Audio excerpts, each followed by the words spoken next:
Hello, welcome to the video. In this video, we'll be discussing the third unit of Module 1 in Engaging English. Engaging Englishൻ്റെ ഒന്നാമത്തെ മോഡ്യൂളിലെ മൂന്നാമത്തെ unit നമ്മളിന്ന് ചർച്ച ചെയ്യുകയാണ്. Barriers to communication and strategies to overcome them. Barrier എന്ന വാക്ക് സൂചിപ്പിക്കുന്നത് തടസ്സങ്ങളെയാണ്. Communication അഥവാ ആശയവിനിമയത്തിനുള്ള തടസ്സങ്ങൾ, അതുപോലെ തന്നെ അവയെ മറികടക്കുന്നതിന് ഓവർകം ചെയ്യുന്നതിനുള്ള ചില തന്ത്രങ്ങൾ, അതാണ് നമ്മളിവിടെ പഠിക്കുന്നത്. Communication is a cyclical process. ഒരു സൈക്ലിക്കലായി ചാക്രികമായി നടക്കുന്ന ഒരു പ്രോസസ്സാണ് communication, which begins the moment a message is encoded and send to a receiver. ഒരു സെൻഡർ ഉണ്ടാവും, റിസീവർ ഉണ്ടാവും. സെൻഡർ, റിസീവർ, ഇതിനിടയിലാണ് കമ്മ്യൂണിക്കേഷൻ നടക്കുന്നത്. എന്നാൽ ഒരു കാര്യം നിങ്ങൾ ആലോചിക്കുക, നിങ്ങൾ ഈ വീഡിയോ കാണുന്നവരാണ്. ഞാനാണ് ഇവിടെ സെൻഡർ, ഞാൻ സംസാരിക്കുന്നു, നിങ്ങൾ ഈ വീഡിയോ കേൾക്കുന്നു. നിങ്ങൾ കേൾക്കുന്നവർ എന്തെങ്കിലും നിങ്ങൾക്ക് സംശയം ഉണ്ടെന്ന് കരുതുക. ഞാൻ എപ്പോഴും എല്ലാ വീഡിയോയിലും പറയുന്നതാണ് സംശയങ്ങൾ എന്തെങ്കിലും കമൻറ്റ് രൂപത്തിൽ രേഖപ്പെടുത്തുക എന്ന്. അപ്പോൾ നിങ്ങൾക്ക് സംശയം ഉണ്ടെങ്കിൽ നിങ്ങൾ കമൻറ്റ് രൂപത്തിൽ രേഖപ്പെടുത്തും. അപ്പോൾ നിങ്ങൾ ആരായി നിങ്ങൾ വീണ്ടും സെൻഡർ ആവുകയാണ്. You become the sender. നിങ്ങളുടെ കമൻറ്റ് വായിക്കുന്ന ഞാൻ ആരായി? അപ്പോൾ ഞാൻ റിസീവറാണ്. അവിടെ കമ്മ്യൂണിക്കേഷൻ്റെ ഒരു ചാക്രികമായ പ്രവർത്തനം ഇങ്ങനെയാണ്. ആദ്യം ഞാൻ സെൻഡർ ആയിരിക്കും, അത് നിങ്ങളിലേക്ക് എത്തുമ്പോൾ നിങ്ങൾ റിസീവറാണ്. തിരിച്ച് നിങ്ങൾ അതിന് മറുപടി തരുമ്പോൾ ഞാൻ റിസീവറായി, നിങ്ങൾ സെൻഡറായി, അല്ലേ? അങ്ങനെ തിരിഞ്ഞു വരുന്നു. The cycle is complete when the receiver receives the message, decodes it and sends feedback to the sender. ഒരാൾ കമ്മ്യൂണിക്കേഷൻ കേട്ടിട്ട് അല്ലെങ്കിൽ വായിച്ചിട്ട് അതിൻ്റെ അർത്ഥം മനസ്സിലാക്കുന്നതിനാണ് ഡീകോഡിംഗ് എന്ന് പറയുന്നത്. നമ്മൾ ഒന്നാമത്തെ വരിയിൽ കണ്ടു എൻകോഡഡ്. എന്താണ് എൻകോഡഡ് എന്ന് പറഞ്ഞാൽ, ഒരു പ്രത്യേക ഭാഷയിലേക്ക്, ഇംഗ്ലീഷ് ആയിക്കോട്ടെ മലയാളം ആയിക്കോട്ടെ, അതിലേക്ക് നമ്മുടെ മനസ്സിൽ നമ്മൾ ചിന്തിച്ച ആശയത്തെ ഉള്ളടക്കുക, അല്ലെങ്കിൽ ആ ആശയത്തെ കോഡിഫൈ ചെയ്ത് അതിലേക്ക് ചേർക്കുക, ഭാഷ ഉപയോഗിച്ചുകൊണ്ട് ആശയത്തെ പ്രകടിപ്പിക്കാൻ ശ്രമിക്കുക. ഇതിനെയാണ് എൻകോഡിംഗ് എന്ന പ്രോസസ്സ് എന്ന് വിളിക്കുന്നത്. അപ്പോൾ എൻകോഡ് ചെയ്ത മെസ്സേജിനെ റിസീവർ എന്ത് ചെയ്യുന്നു? എനിക്ക് പറയാനുള്ള കാര്യങ്ങൾ മലയാള ഭാഷയിലൂടെ എൻകോഡ് ചെയ്തിരിക്കുകയാണ്. I am encoding whatever I want to say, whatever thought process that is happening in my mind in English language right now. Earlier I had encoded it in Malayalam. Now I am encoding it in English language and I'm sending it to you in the form of a audio, video, audio-visual communication. As a receiver, you have to decode it. Whatever I have encoded, you have to decode it. ഞാൻ encode ചെയ്ത ഭാഷയെ നിങ്ങൾ decode ചെയ്യണം. അതിൻ്റെ വാക്കുകളുടെ അർത്ഥം എന്താണ്, syllables ഏതൊക്കെയാണ് ഞാൻ ഉപയോഗിച്ചത്, വാക്കുകൾ എങ്ങനെയാണ് സ്ട്രെസ് ചെയ്യുന്നു, എൻ്റെ ടോൺ എന്താണ്, എൻ്റെ കൃത്യമായി ഞാൻ ഉദ്ദേശിച്ച അർത്ഥം, ഞാൻ തമാശയായിട്ട് പറഞ്ഞതാണോ, സീരിയസ് ആയി പറഞ്ഞതാണോ, അങ്ങനെ ഓരോ കാര്യങ്ങളും നിങ്ങൾ മനസ്സിലാക്കാൻ ശ്രമിക്കുന്നു. അങ്ങനെ മനസ്സിലാക്കാൻ ശ്രമിക്കുന്ന പ്രോസസ്സിനെ ഡീകോഡിംഗ് എന്ന് പറയാം. ഒരു മെഷീൻ്റെ കേസിൽ, ഒരു മെഷീനാണ് ഇത് ചെയ്യുന്നതെങ്കിൽ അതിന് കൃത്യമായ ആ പ്രോസസ്സാണ് ഡീകോഡിംഗ്. മനുഷ്യരുടെ കേസിൽ നമുക്ക് പറയാം അത് മനസ്സിലാക്കാൻ ശ്രമിക്കലാണ്. നമ്മുടെ ബ്രെയിനിൽ ഓട്ടോമാറ്റിക്കലി നടക്കുന്ന ഒരു പ്രോസസ്സ് തന്നെയാണിത്. ഈ പ്രോസസ്സ് ഡീകോഡിംഗ് പ്രോസസ്സ് തന്നെയാണ്. അതുകൊണ്ടാണ് ഡീകോഡിംഗ് എന്ന് ഇവിടെ വാക്ക് ഉപയോഗിച്ചിരിക്കുന്നത്. And sends feedback to the sender. എന്നിട്ട് ഫീഡ്ബാക്ക് തരികയും ചെയ്യും. ആരാണോ ആദ്യം സന്ദേശം അയച്ചത് അയാൾക്കൊരു ഫീഡ്ബാക്ക്. എന്ത് ഫീഡ്ബാക്കും ആവാം. ഈ മെസ്സേജിനെ കുറിച്ച് എന്തെങ്കിലും പറയണമെന്ന് പോലും ഇല്ല, മെസ്സേജ് എനിക്ക് ലഭിച്ചു എന്ന് തിരിച്ചു പറഞ്ഞാലും മതി, അല്ലേ? നമ്മളിപ്പോൾ വാട്സപ്പിലൊക്കെ മെസ്സേജ് അയക്കുന്നവർ ഞാൻ കണ്ടിട്ടുള്ള ഒരു ദുശീലമെന്നോ അല്ലെങ്കിൽ ഒരു സ്വഭാവം അല്ലെങ്കിൽ ഒരു ഹാബിറ്റ് എന്നൊക്കെ പറയാം. പലരും മറുപടി ഇപ്പോൾ അയക്കാറില്ല. അതായത് ഒരു മെസ്സേജ് അയച്ചു കഴിഞ്ഞാൽ അത് കിട്ടിയതിൻ്റെ യാതൊരുവിധ മറുപടിയും തരില്ല. എന്ന് ചോദിച്ചാൽ പറയും അത് ബ്ലൂടിക്ക് കണ്ടിട്ടുണ്ടാവില്ലേ, അല്ലെങ്കിൽ അങ്ങനെ നമ്മൾ മനസ്സിൽ വിചാരിക്കും, അല്ലേ? നമ്മൾ വിചാരിക്കും ഇപ്പോൾ ഒരാൾ എനിക്കൊരു മെസ്സേജ് അയച്ചു, അത് ഞാൻ കണ്ടു എന്ന് ഐ സോ ദ മെസ്സേജ്, അല്ലെങ്കിൽ ഒരു തംസപ്പ് കൊടുക്കുകയോ എന്തെങ്കിലും ഒരു നമ്മുടേതായ ഒരു റെസ്പോൺസ് നമ്മളിപ്പോൾ കൊടുക്കാൻ പലപ്പോഴും വിട്ടുപോകും. കാരണം എന്താ പറയുക, ബ്ലൂടിക്ക് കാണുമെന്ന് നമുക്ക് സ്വയം ഒരു തോന്നലുണ്ട്. അപ്പോൾ അത് വാട്സാപ്പ് ടെക്നോളജി തന്നെ അത് ചെയ്യുന്നുണ്ട് എന്നുള്ളതാണ്. അപ്പോൾ അങ്ങനെയല്ല, നമ്മൾ ഒരു ഹ്യൂമൻ ബീങ് എന്ന രീതിയിൽ സപ്പോസ് ഒരാൾ നമ്മൾക്കൊരു കാര്യം പറഞ്ഞു തരികയാണ്. സപ്പോസ് നമുക്ക് വേറൊരു ആളൊരു ഇമെയിൽ അയക്കുകയാണെന്ന് കരുതുക. ഒരാളുടെ ഉപദേശം സ്വീകരിക്കുകയാണ്, അല്ലെങ്കിൽ വേറൊരാൾ നമുക്ക് ഇമെയിൽ അയക്കുകയാണ്. ഈ രണ്ട് കേസിലും നമ്മളോടൊരു കാര്യം പറഞ്ഞു തരുന്ന അയാൾ പറഞ്ഞു തന്നു കഴിഞ്ഞാൽ നമ്മൾ എന്ത് പറയണം? ശരി, ഞാൻ നിങ്ങൾ പറഞ്ഞത് കേട്ടു, താങ്ക് യു സോ മച്ച്, മനസ്സിലായി എന്ന് നമ്മളൊരു പ്രതികരണം, അല്ലെങ്കിൽ ജസ്റ്റ് നമ്മൾ എന്ത് ചെയ്യും, തല കുലുക്കും, അല്ലെ? പുഞ്ചിരിക്കുകയോ തല കുലുക്കുകയോ ഒക്കെ ചെയ്യും. ഇത് ഒരു ഫീഡ്ബാക്കാണ്. ആ ഫീഡ്ബാക്ക് മതി. അത്രയും അതുപോലും ഒരു ഫീഡ്ബാക്കാണ്. ഇനി ഒരാൾ ഇമെയിൽ അയക്കുന്ന ഉദാഹരണം പറഞ്ഞില്ല. അപ്പോഴെന്താ നമ്മളിപ്പോൾ തിരിച്ചയക്കുക? നമ്മൾ ഐ റിസീവ്ഡ് യുവർ ഇമെയിൽ എന്ന് തിരിച്ചൊരു മെസ്സേജ് അയക്കും. ഇതാണ് ഫീഡ്ബാക്ക് എന്നതുകൊണ്ട് ഏറ്റവും മിനിമം സൂചിപ്പിക്കുന്നത്. അല്ലാതെ മെസ്സേജ് വായിച്ച് അതിൻ്റെ അനാലിസിസ് ഒന്നും അയക്കണം എന്നല്ല, റിവ്യൂ ചെയ്യണം എന്നല്ല ഇവിടെ ഉദ്ദേശിക്കുന്നത്. Sometimes there R hurdles in the free movement of A message between A sender and A receiver. പലപ്പോഴും ഈ സെൻഡറും റിസീവറും തമ്മിൽ തടസ്സങ്ങൾ, ഹർഡിൽസ് എന്ന തടസ്സങ്ങൾ ഉണ്ടാവും. These hurdles are known as barriers to communication underline. ഈ തടസ്സങ്ങളെയാണ് ബാരിയേഴ്സ് ടു കമ്മ്യൂണിക്കേഷൻ എന്ന് പറയുന്നത്. അപ്പോൾ ഇത് നോട്ടായിട്ട് എഴുതി വെക്കുക. What is barrier to communication? എവിടെയാണ് ഉത്തരം തുടങ്ങുന്നത്? Sometimes there are hurdles, HURDLES, hurdles in the free movement of a message between a sender and a receiver. These hurdles are known as barriers to communication. ഈ തടസ്സങ്ങളെയാണ് barriers to communication എന്ന് പറയുന്നത്. This is the answer to that question. Underline ചെയ്യണം. ഇത് short question ആയിട്ട് 2-3 സെന്റൻസിന് ചോദിച്ചേക്കാം. അപ്പോൾ ഇത് തന്നെയാണ് ഉത്തരം എഴുതേണ്ടത്. This unit lists a few barriers that impede, that blocks communication and suggests strategies to overcome them. യൂണിറ്റിൽ ഇത് തന്നെയാണ് പഠിക്കുന്നത്. ടാസ്ക് 1ലേക്ക് ജസ്റ്റ് ഒന്ന് പെട്ടെന്ന് നമുക്ക് കടക്കാം. The cartoon below shows a conversation between an employee of an organization and a technical support engineer. ഒരു ഓർഗനൈസേഷനിലെ എംപ്ലോയിയും ടെക്നിക്കൽ സപ്പോർട്ട് എഞ്ചിനീയർ തമ്മിലുള്ള സംഭാഷണമാണ് ഇവിടെ പറയുന്നത്. Read the conversation and answer the following questions. താഴെ കൊടുത്തിരിക്കുന്ന ചോദ്യങ്ങൾക്ക് ഈ കോൺവെർസേഷൻ വായിച്ച് ഉത്തരം എഴുതണം.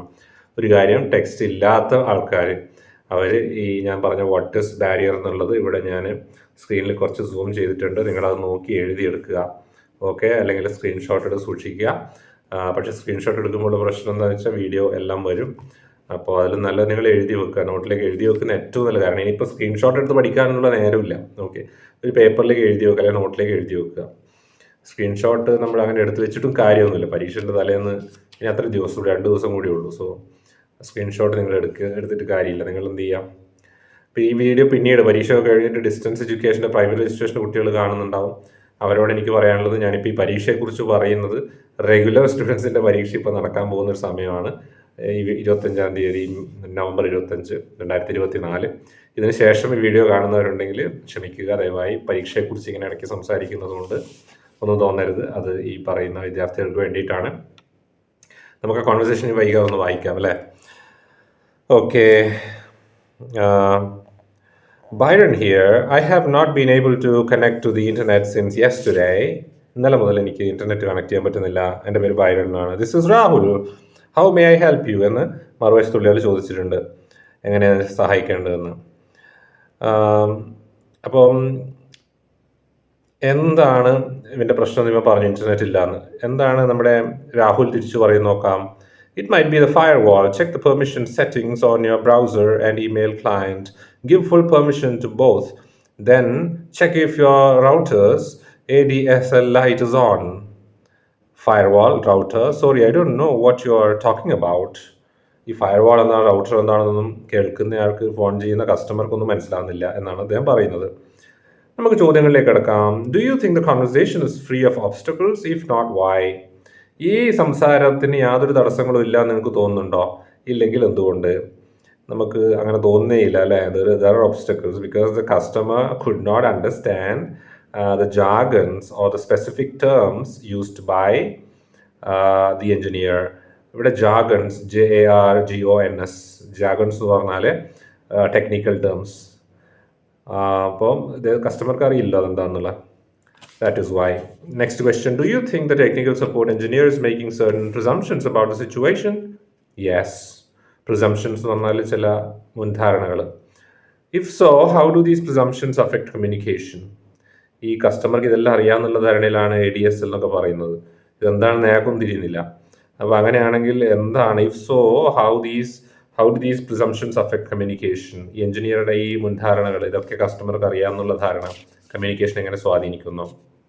ഇത് നമുക്ക് സംഭവിക്കാറുണ്ട് അല്ലേ? നമ്മൾ പോയിട്ട് ഇലക്ട്രോണിക്സ് സാധനങ്ങളൊക്കെ വാങ്ങുമ്പോൾ, അല്ലെങ്കിൽ ഞാനിത് കണ്ടിട്ടുള്ളതായിരിക്കും ഈ വെഹിക്കിൾസ് ഒക്കെ വാങ്ങാൻ പോകുന്ന സമയത്ത് കസ്റ്റമർ കെയറിൻ്റെ അവിടുത്തെ ഈ സെയിൽസ് എക്സിക്യൂട്ടീവ്സ് വന്നിട്ട് പറയും, ഇത് ഈ വണ്ടിയുടെ ഇതാണ്, അങ്ങനെ ഓരോ ടെക്നിക്കൽ ടേംസ് ഒക്കെ പറയും.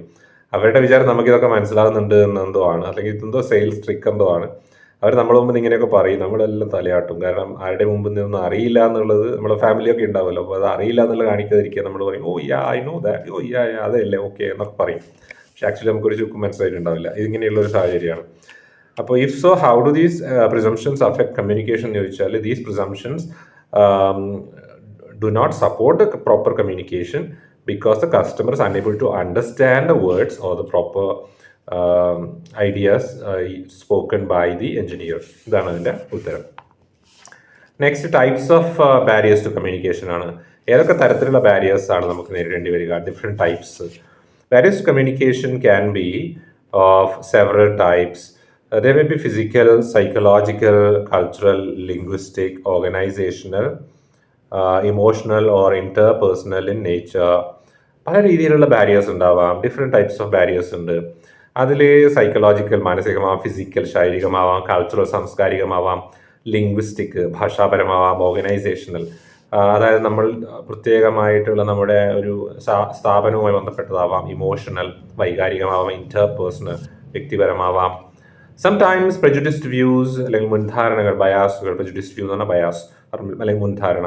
And lack of sensitivity towards a group or community could also lead to improper communication. ഒരു പ്രത്യേക ഗ്രൂപ്പിനോട്, ഒരു പ്രത്യേക വിഭാഗത്തോടുള്ള മുൻധാരണകൾ, തെറ്റിദ്ധാരണകൾ, അത്തരം ചിന്താഗതികൾ നമ്മളെ കമ്മ്യൂണിക്കേഷൻ്റെ ബാരിയേഴ്സിലേക്ക് നയിച്ചേക്കാം, തടസ്സങ്ങളിലേക്ക് നയിച്ചേക്കാം. Let us see some of the barriers. First one, physical barriers. അപ്പോൾ there are different types of barriers എന്നുള്ളത് അണ്ടർലൈൻ ചെയ്യണം. There may be physical, psychological, cultural, linguistic, organisational etcetera. അത് അണ്ടർലൈൻ ചെയ്ത് വെക്കുക. Which are the different types എന്ന് ചോദിക്കാൻ സാധ്യതയുണ്ട്. Underline ചെയ്യുക. ഇനി ഫിസിക്കൽ ബാരിയേഴ്സ് ചോദിക്കും. രണ്ട് അല്ലെങ്കിൽ 3 സെൻറ്റൻസ് എഴുതാൻ വേണ്ടി ചോദിക്കും 3 മാർക്കിന്. What are the physical barriers? Physical barriers അപ്പോൾ അണ്ടർലൈൻ ചെയ്യുക. ഈ സെൻറ്റൻസ് ഇതാണ് ആൻസർ തുടങ്ങുകയാണ്. Physical barriers to communication arise because of noise in the background. നിങ്ങൾക്ക് ഇവിടെ സൂം ചെയ്താൽ നിങ്ങൾക്ക് അത് കുറച്ചുകൂടി ക്ലാരിറ്റിയിൽ കിട്ടും. നിങ്ങൾക്ക് തന്നെ സൂം ചെയ്യാൻ വീഡിയോ അങ്ങനെ ഇത് കാണാവുന്നതാണ്. എഴുതി വെക്കുകയാണ് ചെയ്യേണ്ടത്. ഞാൻ വായിക്കുന്നതായാലും എഴുതി വെച്ചാൽ മതിയാവും. Physical barriers to communication arise because of noise in the background. ബാക്ക്ഗ്രൗണ്ടിലുള്ള ശബ്ദ കോലാഹലങ്ങൾ കൊണ്ടാണ് ഈ ഫിസിക്കൽ ബാരിയർ ഉണ്ടാകുന്നത്. ഫിസിക്കൽ എന്ന് പറഞ്ഞാൽ ശാരീരികമായത് എന്നർത്ഥം. ഫിസിക്കൽ ഹിൻഡ്രൻസസ് എന്ന് പറഞ്ഞാൽ തടസ്സം, such as closed doors or physical distance between the two interlocutors. ശാരീരികമായ തടസ്സങ്ങളുടെ മറ്റുദാഹരണങ്ങളാണ് ഡോറ്, അല്ലെങ്കിൽ മതിൽക്കെട്ടിനപ്പുറം ഇപ്പുറം നിൽക്കുന്ന അവസ്ഥ, അകലം, ശാരീരികമായ അകലം. ഇന്റർലൊക്യൂട്ടേഴ്സ് എന്ന് പറഞ്ഞാൽ സംസാരിക്കുന്ന 2 പേര്. ദീസ് ബാരിയേഴ്സ് ഇംപീഡ് എന്ന് പറഞ്ഞാൽ തടസ്സപ്പെടുത്തുക, അതിൻ്റെ മലയാളം തർജ്ജമ. The message from reaching the listener. ഇത്തരം ബാരിയേഴ്സ്, ഇത്തരം തടസ്സങ്ങൾ മെസ്സേജിനെ കേൾവിക്കാരിലേക്ക് എത്തുന്നതിലും തടയുകയാണ്. Sometimes, in case of telephonic conversation, faulty telephone lines or noise in the background may also cause obstacles in conversation. Telephone കോൺവെർസേഷനിൽ ടെലിഫോണിൻ്റെ കണക്ഷൻ ശരിയല്ലെങ്കിലും തടസ്സങ്ങൾ ഉണ്ടാവാം. ഇതും ഫിസിക്കൽ ബാരിയറിന് എക്സാമ്പിളാണ്. To overcome such barriers one may do the following. താഴെ കൊടുത്തിരിക്കുന്ന കാര്യങ്ങൾ ചെയ്യാം. ഹൗ ടു ഓവർകം എന്ന് ചോദിച്ചു കഴിഞ്ഞാൽ, എങ്ങനെ അതിനെ മറികടക്കാം എന്ന് ചോദിച്ചാൽ, 1. Block out or alleviate the noise in the background. ഒന്നുകിൽ ബാക്ക്ഗ്രൗണ്ട് നോയ്സിനെ ബ്ലോക്ക് ചെയ്യുക, അല്ലെങ്കിൽ അലീവിയേറ്റ് ചെയ്യാൻ ശ്രമിക്കുക, കുറയ്ക്കാൻ ശ്രമിക്കുക. For example, switch off T V if it is on, if it is causing the problem. T V ആണ് പ്രോബ്ലം എങ്കിൽ അത് ഓഫാക്കുക. അടുത്ത ആൾക്കാർ സംസാരിക്കുന്നതാണെങ്കിൽ അവരോട് സംസാരിക്കാതിരിക്കാൻ പറഞ്ഞാൽ ചിലപ്പം കേൾക്കണം എന്നില്ല. അപ്പം നമ്മൾ എന്ത് ചെയ്യണം? അടുത്ത റൂമിൽ പോയിട്ട് സംസാരിക്കേണ്ടി വരും. If the listener is position far away, walk up to them or simply use the telephone. ദൂരെയുള്ള ഒരാളുടെ അടുത്താണെങ്കിൽ നമ്മൾ പരമാവധി അടുത്ത് പോയിട്ട് നിന്നിട്ട് പറയാൻ നോക്കുക. നമ്മൾ അപ്പുറത്തെ വീട്ടിലോട്ട് സംസാരിക്കുമ്പോൾ നമ്മുടെ വീട്ടിൻ്റെ ഉള്ളിൽ നിന്ന് സംസാരിക്കാതെ അടുത്തൊക്കെ പോയിട്ട് സംസാരിക്കാൻ നോക്കുക. ഇല്ലെങ്കിൽ അയാളെ ഫോൺ ചെയ്ത് സംസാരിക്കുക. In office setups, seating arrangement should be such that it facilitates easy conversation. Office സെറ്റപ്പുകളിൽ വലിയ ഹാളിലൊക്കെ മീറ്റിംഗ് നടക്കുന്ന സമയത്ത് ചെയറൊക്കെ വളരെ അകലെയായിരിക്കും. ചിലപ്പോൾ വലിയ മീറ്റിംഗ് ഹാളാണെങ്കിൽ ഒരുപാട് സ്പേസും ഒരുപാട് ചെയർസും ഒരുപാട് ആൾക്കാരുണ്ടെങ്കിൽ കുറച്ച് അകലെയുള്ള ആൾക്കാർക്ക് സംസാരിക്കുമ്പോൾ കേൾക്കില്ല അല്ലേ. അപ്പോൾ നമ്മുടെ ചെയറൊക്കെ ഈ സംസാരിക്കാൻ ആരോടാണ് സംസാരിക്കേണ്ടത് അയാൾ അടുത്ത് കൊണ്ടൊന്നും ഇടണം ഒന്നുമില്ലെങ്കിൽ, അല്ലെങ്കിൽ നമ്മൾ അടുത്ത് പോയിട്ട് സംസാരിക്കണം എന്നാണ് പറയുന്നത്. ലിംഗ്വിസ്റ്റിക് ബാരിയേഴ്സ്, അടുത്തത് ഭാഷാപരമായ തടസ്സങ്ങൾ ആണ്. Language is the barrier in the conversation in task 1. നമ്മുടെ ടാസ്ക് 1 ഒരു കോൺവെർസേഷൻ കണ്ടല്ലോ, ഒരു ടെലിഫോൺ എഞ്ചിനീയറും കസ്റ്റമറും തമ്മിൽ. ഇവർ തമ്മിലുള്ള ബാരിയർ എന്താണെന്ന് ചോദിച്ച നമ്മൾ ആ ബാരിയർ എന്താണെന്ന് ചോദിച്ചിട്ടില്ല ആക്ച്വലി അവിടെ. പക്ഷെ അതൊരു നല്ലൊരു ചോദ്യമാണ്. What is the barrier between the 2 of them? We understand properly that there was a barrier between the two, അല്ലെ? രണ്ടാൾക്കിടയിൽ ഒരു ബാരിയർ ഉണ്ട്. What is the barrier? Underline. ഇവിടെ language is the barrier. Task 1 എന്നുള്ള ഉത്തരത്തിൽ എഴുതണ്ട, അത് മാത്രം. Language can be a barrier sometimes എന്ന് എഴുതുക ഉത്തരമായിട്ട്. അതൊന്ന് എഴുതിയെടുക്കുക നോട്ടിൽ. Language can be a barrier sometimes. ചിലപ്പോഴൊക്കെ ഭാഷ തന്നെ ഒരു ബാരിയറായിട്ട് വരാം, തടസ്സമായിട്ട് വരാം. നമ്മളിപ്പോൾ ഒരാൾക്ക് മനസ്സിലാവാത്ത കഠോരമായ പദങ്ങളൊക്കെ ഉപയോഗിച്ചുകൊണ്ട് എന്തെങ്കിലുമൊക്കെ പറയുകയോ എഴുതുകയൊക്കെ ചെയ്തു കഴിഞ്ഞാൽ വായിക്കുന്നവർ തലയും ചൊറിഞ്ഞ് നിൽക്കുക അല്ലാണ്ട് ഒന്നും മനസ്സിലാവില്ല, അല്ലേ? ചില കവിതകളും ചില കഥകളൊക്കെ പോലെ ഒന്നും മനസ്സിലാവില്ല ലാസ്റ്റ്. അപ്പോൾ ഇങ്ങനെയുള്ള സിറ്റുവേഷനിൽ ഭാഷ തന്നെ ബാരിയറായിട്ട് പ്രവർത്തിക്കുകയാണ്, അല്ലേ? Speaker incorrectly presumes that the listener is familiar with technical terms and jargon in computer science. Computer സയൻസിൻ്റെ എല്ലാ സാങ്കേതിക പദങ്ങൾ, ജാഗൻ, കണ്ടോ ആ വാക്ക് അവിടെ വരുന്നുണ്ട്, ജാഗൻ. അണ്ടർലൈൻ ചെയ്ത് സൂക്ഷിക്കുക, എഴുതി വെക്കുക. ടെക്നിക്കൽ സാങ്കേതിക പദങ്ങളെയാണ് ജാഗൻ എന്ന് കൂടുതൽ പറയുന്നത്. അത് സാങ്കേതിക പദമാകുമ്പോൾ കമ്പ്യൂട്ടർ സയൻസിൻ്റെ ആൾക്കാർ വിചാരിക്കും നമ്മുടെ സ്വന്തമാണെന്ന്. അങ്ങനെയല്ല. ഇപ്പോൾ ഇംഗ്ലീഷ് ഭാഷ പഠിക്കുന്നവരായാലും ഇംഗ്ലീഷ് മെയിൻ എടുക്കുന്നവരായാലും ശരി, അവരുടെ ടെക്നിക്കൽ ടേംസ് ഉണ്ട് കുറേയൊക്കെ, ലിറ്റററി തിയറിയുടെ ഒക്കെ. അതിനെയും നമുക്ക് ജാഗൺ എന്ന് പറയാം. ഓക്കെ, ഏത് മേഖലയിലും അവരുടേതായ ചില സാങ്കേതിക പദങ്ങൾ വരുമ്പോൾ അതിനെയൊക്കെ ജാഗൺ എന്ന് പറയാം. പൊതുവിൽ എല്ലാവരും ഉപയോഗിക്കാത്ത പ്രത്യേക അർത്ഥമുള്ള, ആ മേഖലയിലുള്ളവർ മാത്രം കൂടുതൽ ഉപയോഗിക്കുന്ന പരിചിതമായ അത്തരം വാക്കുകൾ. അപ്പോൾ ഈ ഒരു നമ്മുടെ ടാസ്ക് 1 നമ്മൾ കണ്ടു. അയാൾ കമ്പ്യൂട്ടേഴ്സുമായി ബന്ധപ്പെട്ട ഭാഷ ഉപയോഗിക്കുകയാണ്. അതാണ് കസ്റ്റമർക്ക് മനസ്സിലാവാതെ പോയത്. Linguistic barriers in communication may occur from the use of inappropriate medium of communication, misinterpretation, giving incomplete information, ignoring spelling, grammar or punctuation, using redundant words, etc. Underline ചെയ്യുക സെന്റൻസ്. ലിംഗ്വിസ്റ്റിക് ബാരിയർ എന്തുകൊണ്ടാണ്? Inappropriate medium of communication, അതായത് സംസാരത്തിനുള്ള മാധ്യമം തിരഞ്ഞെടുത്തതിലുള്ള പോരായ്മയാവാം. Appropriate അല്ലാത്ത, അനുയോജ്യമല്ലാത്ത മാധ്യമം തിരഞ്ഞെടുത്തതുകൊണ്ടാവാം. Miss interpretation സംഭവിക്കാം, തെറ്റായ വ്യാഖ്യാനങ്ങൾ, നമ്മൾ പറഞ്ഞ കാര്യങ്ങൾ തെറ്റായി വ്യാഖ്യാനിക്കാം. ഗിവിങ് ഇൻകംപ്ലീറ്റ് ഇൻഫർമേഷൻ ആവാം, പൂർണ്ണമായ വിവരം നൽകാത്തതാവാം. പകുതി നമ്മൾ കേൾവിക്കാരനെ കേൾപ്പിക്കാത്തതോ അല്ലെങ്കിൽ അയാളുടെ മുമ്പിൽ പകുതി കാര്യങ്ങൾ പറയാത്തതോ, അതൊക്കെ ആശയവിനിമയത്തിൽ തടസ്സങ്ങൾ ഉണ്ടാക്കാം. Ignoring spelling, grammar or punctuation അല്ലെങ്കിൽ ഈ പറയുന്ന നിർത്തലുകൾ, ഫുൾ സ്റ്റോപ്പുകൾ, കോമകളൊക്കെ വിട്ടുപോകുന്നത് കൊണ്ടാവാം. എഴുതിയത് വായിക്കുമ്പോൾ അങ്ങനെയുള്ള പ്രശ്നങ്ങൾ വരാം. ഗ്രാമർ, സ്പെല്ലിംഗ്, ഇതൊക്കെ എഴുത്തിലേക്ക് വരുമ്പോൾ കൂടുതൽ അഫക്റ്റ് ചെയ്യാം. യൂസിങ് റിഡണ്ടൻറ്റ് വേർഡ്സ്, നിലവിൽ ഉപയോഗിക്കാത്ത, അധികം ഉപയോഗത്തിലില്ലാത്ത പദങ്ങളെയാണ് റിഡണ്ടൻറ്റ് വേർഡ്സ് എന്ന് പറയുന്നത്. അത്തരത്തിൽ അധികം ഉപയോഗത്തിലില്ലാത്ത പദങ്ങൾ ഉപയോഗിച്ച് കഴിഞ്ഞാൽ കേൾക്കുന്നവർക്ക് പെട്ടെന്ന് മനസ്സിലാവില്ല. നേരത്തെ ജാഗൺസ് ഉപയോഗിക്കുന്ന പോലെ തന്നെയായി പോകും. അത് വാക്കുകൾ സാങ്കേതിക വാക്കുകളാവണമെന്ന് പോലും ഇല്ല, എങ്കിലും പൊതുവിൽ ഉപയോഗിക്കാത്ത വാക്കുകൾ ഉപയോഗിച്ച് കഴിഞ്ഞാൽ കൺഫ്യൂഷൻ ഉണ്ടാവും പിന്നെയും എന്താ ഉദ്ദേശിച്ചത് എന്നുള്ളതിൽ. Now, how to overcome linguistic barriers? 1. Keep your message concise and to the point. മെസ്സേജിനെ ചുരുക്കി ഉപയോഗിക്കുക. കൺസൈസ് എന്ന് പറഞ്ഞാൽ ചുരുക്കി, ആൻഡ് ടു ദ പോയിന്റ്, കാര്യം മാത്രം പറയുക എന്നതിന് ഇംഗ്ലീഷ് തർജ്ജമയാണ് to the point. Second point, move step by step. കാര്യം പറയുമ്പോൾ ഘട്ടം ഘട്ടമായി അവതരിപ്പിക്കുക. Do not say everything all at once. പറയാനുള്ളതെല്ലാം ഒരു മലവെള്ളപ്പാച്ചിൽ പോലെ ഒറ്റയടിക്കങ്ങ് പറഞ്ഞു തീർക്കാതിരിക്കുക. മെല്ലെ മെല്ലെ, സ്റ്റെപ്പ് ബൈ സ്റ്റെപ്പ്. ആദ്യം ഇൻട്രൊഡക്ഷൻ പറയുക, പിന്നെ മെല്ലെ വസ്തുതയിലേക്ക്, നമ്മൾ പറയാനുള്ളത് എന്തോ അതിലേക്ക് കടക്കുക. അങ്ങനെ ഓരോ കാര്യങ്ങളായിട്ട് പറഞ്ഞു വരിക. അല്ലാതെ എനിക്കെന്താണ് പറയാനുള്ളത്, ഞാൻ ഇതെല്ലാം പറഞ്ഞ് ഇപ്പം തീർക്കുന്നുണ്ട് ഒറ്റയടിക്ക് പറഞ്ഞു കഴിഞ്ഞാൽ കേൾക്കുന്നവർക്ക് തലയും പാലും തിരിയില്ല എന്നാണ് ഉദ്ദേശിക്കുന്നത്. കീപ് ദ ഇത് റൈറ്റിങ്ങിലും പ്രധാനമാണ്. എല്ലാം ഒറ്റയടിക്ക് പറഞ്ഞു തീർക്കാതെ സ്റ്റെപ്പ് ബൈ സ്റ്റെപ്പായി വായനക്കാരനെ കൂട്ടിക്കൊണ്ടു പോവുക വിഷയത്തിലേക്ക്. Keep the language of communication simple and free of difficult words. സിമ്പിളായിട്ട് കാര്യങ്ങൾ പറയുക, ബുദ്ധിമുട്ടുള്ള വാക്കുകൾ പരമാവധി ഉപയോഗിക്കാതിരിക്കുക. Use jargon only when you are sure that the listener understands it. Jargon ഉപയോഗിക്കുമ്പോൾ ശ്രദ്ധിക്കുക, ഈ ലിസണർക്ക് മനസ്സിലാകുന്നുണ്ടോ എന്നും കൂടി ശ്രദ്ധിക്കണം. അയാൾക്ക് ഇതൊന്നും അറിയാത്ത ഒരാളാണ്, അയാളെ മുമ്പിൽ നമ്മൾ ഒരു ജാട കാണിക്കാൻ വേണ്ടി കുറേ ജാഗൺ അങ്ങോട്ട് പറയേണ്ട ആവശ്യമില്ല. നമ്മൾ ചില മെഡിക്കൽ ടേംസ് ഒക്കെ പറഞ്ഞു കഴിഞ്ഞാൽ ചില ആൾക്ക് പേടിയായി പോകും, അല്ലേ? സാധാരണ അസുഖങ്ങളായിരിക്കാം, പക്ഷേ മെഡിക്കൽ ടേംസ് ഒക്കെ വളരെ സീരിയസ് ടേംസ് ഒക്കെ ഉണ്ടാവും. ചിലപ്പോൾ കേട്ട് കഴിഞ്ഞാൽ നമ്മൾ പേടിച്ചു പോകും. അപ്പോൾ അങ്ങനെയുള്ള ടേംസ് ഒക്കെ നമ്മൾ അറിയുന്ന ആൾക്കാരുടെ അടുത്തേ പറയാവൂ എന്നുള്ളതാണ്. B cautious while choosing the medium of communication. മാധ്യമം തിരഞ്ഞെടുക്കുമ്പോൾ ശ്രദ്ധിക്കുക. It should be one that the listener speaks and comprehends. ഇവിടെ മാധ്യമം എന്ന് ഉദ്ദേശിക്കുന്നത് സോഷ്യൽ മീഡിയ അല്ലെങ്കിൽ ഫോൺ, അങ്ങനത്തെ മാധ്യമമല്ല. ഭാഷ തന്നെ ഒരു മാധ്യമമാണ്. ഭാഷയെക്കുറിച്ച് ഇവിടെ പറയുന്നു. മനസ്സിലാകുന്ന ഭാഷയാണോ എന്ന് നോക്കിയിട്ട് തിരഞ്ഞെടുക്കുക. Similarly, be cautious while mixing languages. അതുപോലെ നമ്മളിപ്പോൾ ഞാൻ ഈ ക്ലാസ്സിൽ ഉപയോഗിക്കുന്നത് പോലെ മലയാളം ഇംഗ്ലീഷ് മിക്സ് ചെയ്യുകയാണ് ഞാൻ. ഇതുപോലെ മിക്സ് ചെയ്യുന്ന സമയത്ത് ബി കോഷ്യസ്, വളരെ ശ്രദ്ധിക്കുക. ഈ മിക്സ് ചെയ്യുന്നത് വളരെ വളരെ ശ്രദ്ധിക്കേണ്ട പരിപാടിയാണ് കേട്ടോ. ഇത് അബദ്ധം എന്നൊക്കെ പറഞ്ഞാൽ വല്ല അബദ്ധങ്ങൾ ഇതിനകത്ത് സംഭവിച്ചു നമുക്ക്. ഞാൻ ശരിക്കും എനിക്ക് ഭയങ്കര ടെൻഷനാണ് ഇങ്ങനെ ലാംഗ്വേജുകൾ മിക്സ് ചെയ്ത് പറയുക എന്നുള്ളത്. അതൊരു വലിയ എഫേർട്ടുള്ള അവസ്ഥയാണ്. പക്ഷെ നമ്മൾ അത് ശീലമായി പരിചിതമാകുന്നത് കൊണ്ടാണ് നമ്മളത് ചെയ്യുന്നത്. മനസ്സിലായോ? നമ്മൾ പക്ഷേ ചില ആൾക്കാർ വിചാരിക്കും എന്താണ്, നമുക്ക് എളുപ്പമല്ലേ മംഗ്ലീഷ് പറയാമല്ലോ എന്ന് വിചാരിക്കും.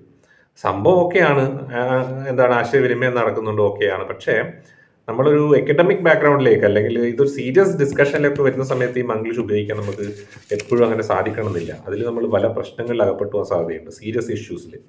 അതായത് ഇപ്പോൾ ഒരു സെമിനാറാണ് അല്ലെങ്കിൽ എന്തെങ്കിലുമൊക്കെ തരത്തിലുള്ള പ്രധാനപ്പെട്ട അക്കാഡമിക് ഡിസ്കഷൻസ് ആണ്. അവിടെയൊക്കെ ഇതിന് വലിയ പ്രശ്നമുണ്ട്. ലീഗലി ഈ വാക്കുകൾ നമ്മൾ മിക്സ് ചെയ്തൊക്കെ പറയുമ്പോൾ അർത്ഥങ്ങൾ അങ്ങോട്ടും ഇങ്ങോട്ടൊക്കെ വാരി ചെയ്യാനൊക്കെ സാധ്യതയുണ്ട്. So be very very careful when you mix languages. Make use of punctuation wherever necessary. നിർത്തി പറയുക. എഴുതേണ്ടടുത്ത് കുത്തും കോമയൊക്കെ മറക്കാതെ ഇടുക എന്നുള്ളതും പ്രധാനമാണ്. നെക്സ്റ്റ് ബാരിയറിനെ കുറിച്ച് പഠിക്കാം. ഇന്റർപേഴ്സണൽ ബാരിയേഴ്സ്, വ്യക്തിപരമായ barriers. The word interpersonal pertains relationship between people. വ്യക്തികൾ തമ്മിലുള്ള ബന്ധത്തെയാണ് ഇന്റർപേഴ്സണൽ എന്ന വാക്കുകൊണ്ട് സൂചിപ്പിക്കുന്നത്. അണ്ടർലൈൻ ചെയ്യുക. Sometimes communication barriers may arise because one does not listen properly. Underline. Or does not reach out to others and speak with them without inhibition. Underline.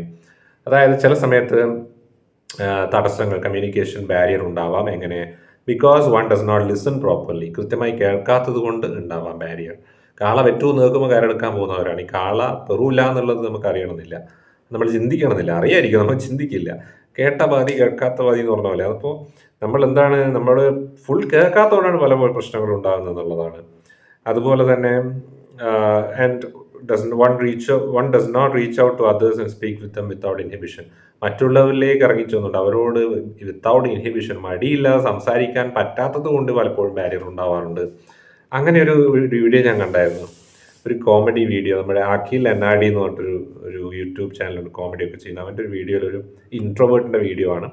എനിക്ക് ഭയങ്കര relate ചെയ്യാൻ പറ്റിയ വീഡിയോ. എന്താണെന്ന് വെച്ച് കഴിഞ്ഞാൽ അതിലൊരു വ്യക്തിയുടെ കഥയാണ്. അതിലിങ്ങനെയാണ്, ആ വ്യക്തി സാധനം വാങ്ങാനൊക്കെ പോകുന്ന സമയത്ത് ചില്ലറ ചോദിക്കണം. അപ്പോൾ ഇയാളോട് ചോദിക്കാൻ മടിയെന്ന്. ഇയാളെന്ത് വിചാരിക്കും, ഈ ചേട്ടൻ എന്ത് വിചാരിക്കും, കടക്കാരനെന്ത് വിചാരിക്കും ഇവൻ ചില്ലറ ചോദിച്ചാലും ബാക്കി പൈസ ചോദിച്ചു കഴിഞ്ഞാൽ ബാക്കി ഒരു രൂപ തരാണ്ട്. എന്നാൽ പിന്നെ പോട്ടെ, മിണ്ടാതെ വീട്ടിൽ പോകുന്ന അവസ്ഥയുണ്ട്. ആരോടും അങ്ങോട്ട് മിണ്ടാൻ മടി, ഇൻഹിബിഷൻ, തടസ്സം, മടി. അത് കമ്മ്യൂണിക്കേഷനിൽ ഗ്യാപ്പ് ഉണ്ടാക്കും. അപ്പോൾ അത് ശ്രദ്ധിക്കുക എന്നുള്ളതാണ്. വിത്തൗട്ട് ഇൻഹിബിഷൻ നമ്മളൊരിക്കലും മറ്റുള്ളവരോട് ഇൻഹിബിഷൻ കൂടാതെ സംസാരിക്കണം എന്നുള്ളതാണ്.